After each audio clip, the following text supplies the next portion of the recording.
ಯಾರ್ಯಾರೆಲ್ಲ ಸಾವರ್ಕರ್ ವಿರೋಧ ಮಾಡ್ತಾರೋ ಅವರೆಲ್ಲ ಅರ್ಥ ಮಾಡ್ಕೊಳ್ಬೇಕು. ಸಾವರ್ಕರ್ ಅಂದ್ರೆ ಸಾಮಾನ್ಯ ವ್ಯಕ್ತಿ ಅಲ್ಲ.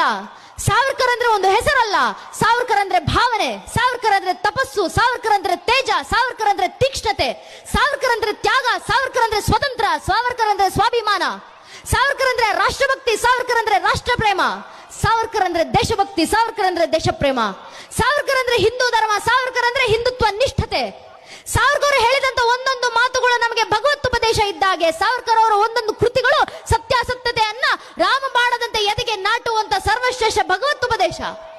ಸಾವರ್ಕರ್ ಯಾರು ಅಂತ ಕೇಳಿದ್ರೆ ಶ್ರೀಮಂತರಾದಂತ ಆಗಾ ಖಾನ್ನ ಪ್ಯಾಲೇಸ್ ನಲ್ಲೋ ಅಥವಾ ಯಾವುದೋ ಇನ್ನೊಂದು ಶ್ರೀಮಂತರ ಜೈಲ್ನಲ್ಲಿ ಕೂತ್ಕೊಂಡು ಸಮಯ ಕಳೆದಂತವರಲ್ಲ.